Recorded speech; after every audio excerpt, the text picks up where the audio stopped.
obvious to say that much like every other medium, video games have a fluctuating path of what is popular over time. The horror game is something that is not an alien concept to most. Older generations may have first been exposed to games like this starting with Resident Evil, Silent Hill, or maybe even something older. It's a mainstay genre in the gaming industry, much like how horror movies or novels have been for centuries. With the accessibility that the gaming industry has been growing in for the past few decades, and with open source engines like Unity or Unreal Engine 4, it's almost like anyone can make a game now if you are willing to put the time and investment into it. This, obviously, is a double-edged sword though. If anyone has access to creating games, you may get many diamonds in the rough from that. Key word though is the rough. There are many bad, buggy, and sometimes downright unplayable games made by amateur game devs that you will never hear about. But if you are able to get an audience, you can have the potential to have your little game become a franchising empire, rivaling merch sales of titans in the industry like Mario or Sonic. Sometimes, this explosion of popularity being less than deserving, to say lightly. We'll get to that later though. But this all comes down to the question, what can cause a video game that you made in your bedroom spontaneously explode overnight? What powerful force is at play to cause something like this to happen? Children.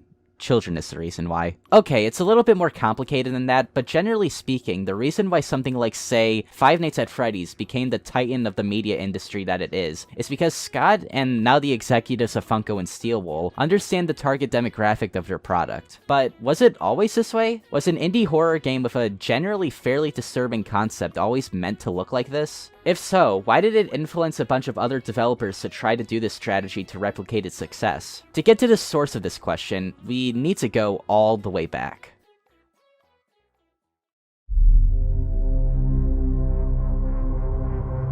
Alright, I feel we do something like this every other video on my channel, so I'll make this very brief. The history of FNAF is something that none of us need to tread on for that long. The only thing that we need to keep in our thoughts when discussing this time period is the unprecedented overnight virality the series got. Now, I think when discussing this phenomenon, we need to address that FNAF isn't the first one to have something like this happen. It's not even the first indie horror game to blow up like this. But what set FNAF apart from the crowd at the time, I think boils down to three key factors: unique gameplay, simple but engaging story, and the factor that I think will be the most important while in the discussion of this: memorable and colorful characters with visually appealing designs. If you're to ask someone why they are a fan of Five Nights at Freddy's, they will most likely give you an answer that falls into at least one or all of those categories. The one that I think people enjoy the games for the least today as opposed to the past is the unique gameplay. FNAF was really nothing like anything we've seen before. The game had you stationary throughout the entire runtime of the game, passively defending yourself against your threats using a monitoring system indoors if they get too close to you. It was something pretty fresh for the time, as indie horror games before this were practically just walking simulators trying to be the next Slender or Amnesia. Ironically, a pattern that we'll see repeated again soon. FNAF was simple, it was scary,